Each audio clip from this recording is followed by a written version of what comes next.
سنن نسائی کی ایک حدیث ہے، ابو سعید خدری رضی اللہ عنہ سے روایت ہے۔ انہوں نے فرمایا کہ نبی صلی اللہ علیہ وسلم نے فرمایا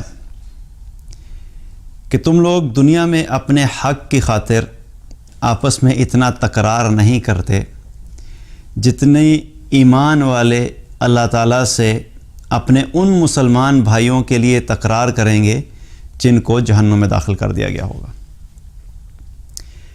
اور پھر فرمایا کہ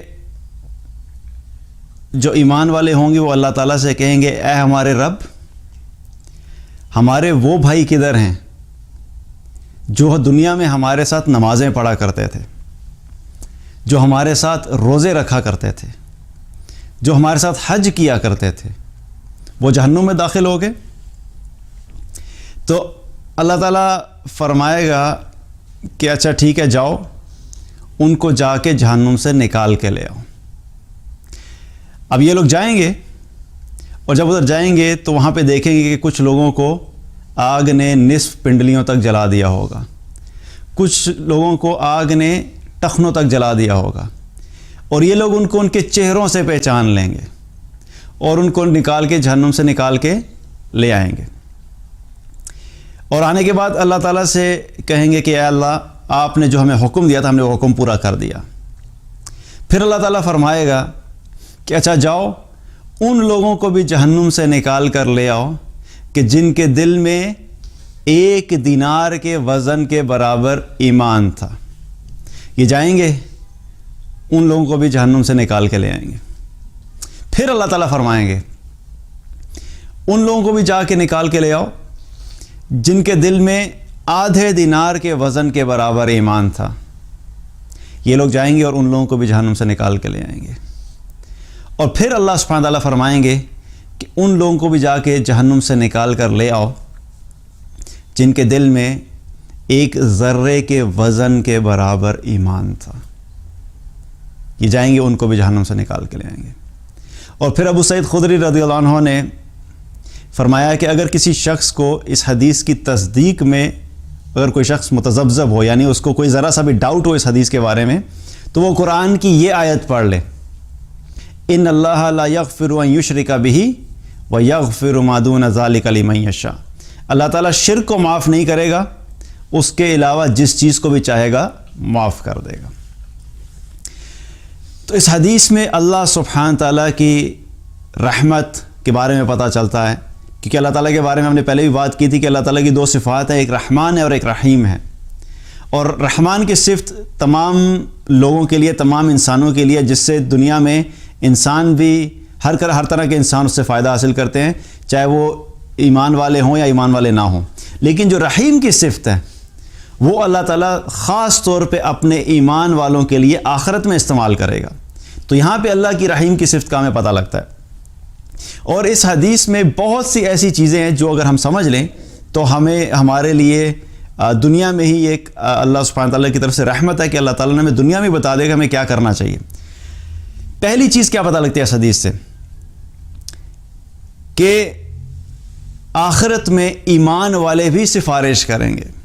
اللہ تعالیٰ ایمان والوں کو بھی یہ حق دے گا کہ اپنے دوسرے ایمان والوں کے لیے سفارش کریں، کیونکہ یہاں پہ اللہ سبحانہ تعالیٰ نے کن کا ذکر کیا کہ وہ ایمان والے کہیں گے کہ ان لوگوں کے بارے میں سفارش کریں گے جو کون تھے؟ جو ان کے ساتھ نمازیں پڑھا کرتے تھے، روزے رکھا کرتے تھے، حج کیا کرتے تھے۔ تو یہ رشتہ کیا ہے؟ ایمان کا رشتہ ہے۔ یہاں پہ یہ نہیں فرمایا کہ میرے بیٹے کو نکال دیں، میرے باپ کو نکال دیں، خون کے رشتے کی بات نہیں ہو رہی ہے، ایمان کے رشتے کی بات ہو رہی ہے۔ تو ایمان والے جو ہیں وہ آخرت میں اللہ تعالیٰ ایمان والوں کو بھی اس چیز کا حق دے گا کہ وہ بھی سفارش کریں گے۔ اس سے اور چیز کیا پتہ لگتی ہے کہ ہمیں دنیا میں اپنی صحبت درست رکھنی ہے، کیونکہ وہاں پر کن کے بارے میں سفارش کی جا رہی ہے؟ یہ نہیں کہا کہ جو لوگ ہمارے ساتھ پارٹی ڈوٹس تھے، ہم لوگ اکٹھے پارٹی کیا کرتے تھے، ہم لوگ اکٹھے کھیلا کرتے تھے، ہم لوگ اکٹھے اسکول جایا کرتے تھے، ہم لوگ اکٹھے آفس جایا کرتے تھے، یہ بھی تو ایک اکٹھے رہنے کی جگہ ہوتی ہے نا۔ لیکن جو کیا کرتے تھے اکٹھے؟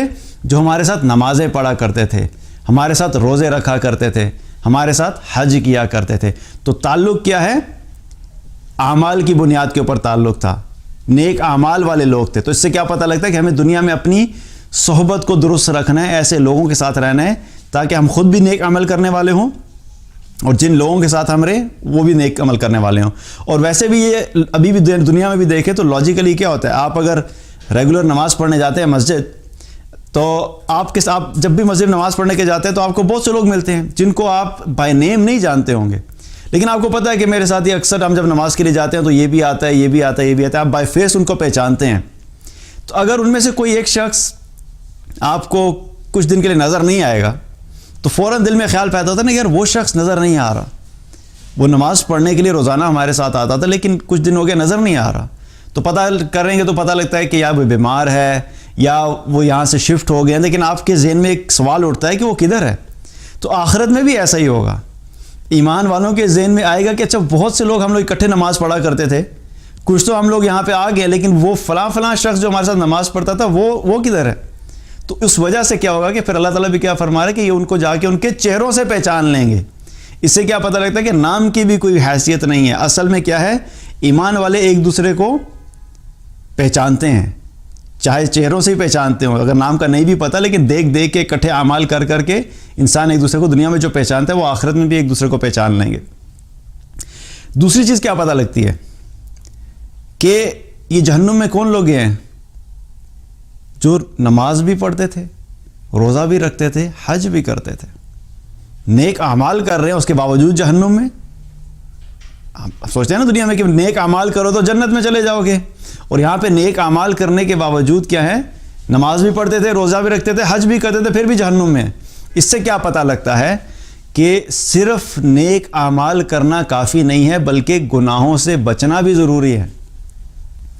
کوئی شخص نماز پڑھتا ہو اور ساتھ شراب بھی پیتا ہو, روزے رکھتا ہو, زنا بھی کرتا ہو, حج ہر سال کرتا ہے لیکن کاروبار سود پہ چل رہا ہے, تو یہ کیا ہے, یہ گناہ اور نیکیاں ساتھ ساتھ ہو رہی ہیں. لیکن کیا ہے کہ گناہ انسان کی ہلاکت کا سبب بنتے ہیں.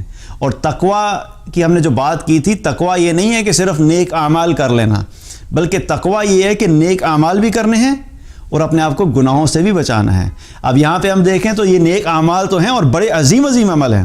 نماز پڑھنا بہت عظیم عمل ہے, ایمان کے بعد سب سے اہم عمل اسلام میں کیا ہے, نماز پڑھنا. تو یہ نماز پڑھا کرتے تھے. پھر کیا ہے, روزے رکھنا, روزے بھی رکھا کرتے تھے. حج کرنا, حج بھی کیا کرتے تھے, لیکن اس کے باوجود جہنم میں چلے گئے. اس سے کیا پتہ لگتا ہے کہ گناہ اتنے سنگین ہیں کہ نیک اعمال کو بھی حاوی ہو جاتے ہیں. وہ کہ گناہ اگر زیادہ بڑھ گئے اور نیکیاں کم ہوگی تو وہ انسان کیا ہوگا, وہ جہنم میں چلا جائے گا, اور وہ پھر اپنی سزا کو بھگت کے پھر جنت میں ایک دن نکالا جائے گا جو ایمان والے ہوں گے. تو یہ چیز کیا پتہ لگتی ہے ہمیں, جہاں پہ ہمیں نیک اعمال کرنے, ہمیں اپنے آپ کو گناہوں سے بھی بچانا ہے. اور یہ چیز بہت ضروری ہے کیونکہ گناہ ساتھ ساتھ اگر زندگی میں رہیں گے تو ہمارے لیے ہلاکت کا سبب بن سکتے ہیں آخرت میں. تیسری چیز کیا پتہ لگتی ہے کہ جہنم میں جو عذاب ہوگا وہ لوگوں کے اعمال کے اعتبار سے ہوگا. ہر ایک کو ایک جیسا عذاب نہیں ہوگا. جس کے جتنے گناہ ہوں گے اس کے عذاب کی شدت اس کے حساب سے ہوگی. کچھ لوگوں کو ٹخنوں تک جلایا, اس کا مطلب ہے کہ ان کے گناہ کم ہوں گے جو ٹخنوں تک جن کو آگ نے جلایا ہے. جن کے تو گناہ تھوڑے زیادہ ہوں گے وہ نصف پنڈلیوں تک جلے ہوئے ہیں. اور کچھ ایسے بھی ہوں گے جو جہنمی, جن کا پورا وجود آگ میں جلے گا ان کے گناہوں کی وجہ سے.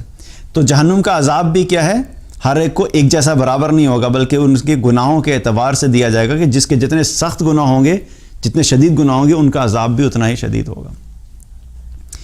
چوتھی چیز کیا پتہ لگتی ہے کہ ایمان ہر ایک کے اندر برابر نہیں ہوتا. ایمان ہر ایک کے اندر برابر نہیں ہوتا. جتنے بھی مسلمان ہیں ہر ایک کے دل میں ایمان کی کیفیت مختلف ہوتی ہے. کچھ کا ایمان کیا فرمایا, 1 دینار کے وزن کے برابر, اور کچھ کا ایمان فرمایا آدھے دینار کے وزن کے برابر. کچھ کا ایمان کیا ہے, بالکل ذرے کے وزن کے برابر. تو یہ مختلف طرح کے ایمان ہیں, لیکن کم سے کم ایمان کتنا ہے, ذرے کے برابر تو ایمان تھا, ذرے کے برابر ایمان تھا. تو اس ایمان کی بھی کیا ہے ویلیو پتہ لگ رہی ہے کہ اتنا ایمان بھی انسان کے لیے الٹیمیٹلی آخرت میں نجات کا سبب بنے گا. تو اس سے کیا پتہ لگتا ہے کہ ہمیں کم سے کم درجے میں اتنا ایمان تو ہمارے دل میں ہونا چاہیے نا. اللہ تعالیٰ ہمیں اعلیٰ ایمان عطا فرمائے. ٹارگٹ ہمارے ہے کہ ہم نے سب سے اعلیٰ ایمان کے لیے کوشش کرنی ہے, لیکن کم سے کم درجے میں اتنا ایمان تو ہمارے اندر ہونا چاہیے جو ذرے کے برابر ہو. اور کم سے کم درجہ ایمان کا کیا ہے وہ ہمیں کیسے پتہ لگے گا؟ وہ بھی رسول اللہ صلی اللہ علیہ وسلم نے ہمیں بتایا. صحیح مسلم کی روایت ہے, نبی صلی اللہ علیہ وسلم نے فرمایا کہ تم میں سے کوئی شخص اگر برائی کو ہوتا ہوا دیکھے تو اسے چاہیے کہ اس برائی کو اپنے ہاتھ سے روک لے. فَإِن لَمْ يَسْتَطِعْ فَبِلِسَانِهِ, اگر اپنے ہاتھ سے روکنے کی طاقت نہیں رکھتا تو اسے زبان سے روکے. فَإِن لَمْ يَسْتَطِعْ فَبِقَلْبِهِ, اگر زبان سے روکنے کی بھی طاقت نہیں رکھتا تو اس کو اپنے دل میں برا جانے. وَذَلِكَ أَضْعَفُ الْإِيمَانِ, اور یہ ایمان کا کمزور ترین درجہ ہے. یعنی گناہ کو ہوتے ہوئے دیکھنا, اگر آپ کے پاس ایسی سچویشن ہے کہ آپ اس گناہ کو اپنے ہاتھ سے روک سکتے ہیں تو پہلی چیز کیا ہے کہ اپنے ہاتھ سے روکنا ہے. لیکن کچھ ایسی سچویشن تھی جہاں پہ آپ اپنے ہاتھ سے نہیں روک سکتے, لیکن آپ زبان سے کہہ سکتے ہیں کہ دیکھو یہ بات غلط ہے, مت کرو, یہ اللہ کی نافرمانی ہے, اس سے بچو. اگر آپ زبان سے روک سکتے ہیں تو آپ زبان سے روکیں. لیکن وہاں پہ اگر آپ ایسی سچویشن آپ زبان سے بھی نہیں روک سکتے تو پھر کیا ہے؟ اپنے دل میں برا جانو, اپنے دل میں برا جانو کہ کم از کم اس گناہ کو دیکھ کے مطمئن نہیں ہو جاؤ, اس گناہ کو ایکسیپٹ نہیں کر لو, اس گناہ کو ہوتے ہوئے دیکھ کے یہ نہیں سمجھو کہ ٹھیک ہے یار سب کر رہے ہیں تو چلو کوئی فرق نہیں پڑتا. دل میں کراہت ہو, دل میں اس چیز کی فکر ہو کہ یہ گناہ ہے, یہ غلط بات ہے. ایک چیز دیکھیے, ایک چیز ہوتی ہے کہ انسان گناہ سے بچتا رہتا ہے اور گناہ کو اس گناہ سمجھتا بھی ہے, لیکن ایک کیفیت کیا ہوتی ہے جب تک آپ اس گناہ کو گناہ سمجھتے رہیں گے نا, اور اگر گناہ زندگی میں ہے بھی ہے تو ایک امید ہے کہ ایک دن وہ گناہ چھوٹ جائے گا, کیونکہ آپ اس گناہ کو گناہ سمجھ رہے ہیں, آپ غلط کو غلط سمجھ رہے ہیں. لیکن جس دن آپ غلط کو غلط سمجھنا چھوڑ دیں گے اس دن وہ امید بھی ختم ہوگی کہ اب یہ شخص واپس نہیں آ سکتا, کیونکہ جب وہ غلط کو غلط مانے گا ہی نہیں. شراب پینے والا اگر شراب کو پینا غلط مانے ہی نہیں تو شراب کیسے چھوڑے گا؟ وہ تو بلکہ الٹا جسٹیفیکیشن سے نکالتا رہے گا نا کہ شراب دیکھیں جو نقصان شراب کے بارے میں آئے ہیں ان میں سے میں تو کوئی بھی چیز نہیں کر رہا. شراب کی میں نہ تو میں ٹن ہوتا ہوں, نہ میں اپنے ہوش کھوتا ہوں, میں تو صرف سوشل ڈرنکنگ کرتا ہوں. سوشل ڈرنکنگ کے بعد جب کوئی پیتا ہے میں ان کے ساتھ بیٹھ کے تھوڑی سی پی لیتا ہوں. تو میں تو کوئی وہ ان گناہوں ان سب جو فسادات ہیں اور جو شراب پینے کی وجہ سے جو نقصانات ہیں وہ تو میں کچھ بھی نہیں کر رہا.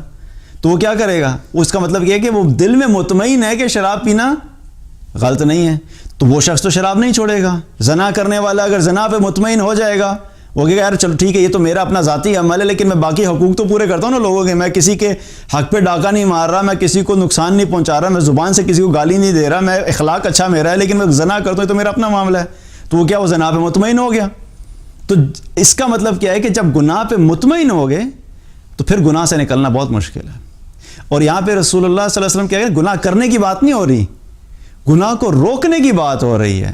کرنا تو بہت آگے کی چیز ہے. آپ گناہ کو دیکھ رہے ہیں اور آپ کے دل میں یہ احساس نہیں ہو رہا کہ یہ گناہ ہے, تو آپ سمجھیں کہ آپ ایمان کے کم سے کم درجے سے بھی محروم ہو چکے ہیں.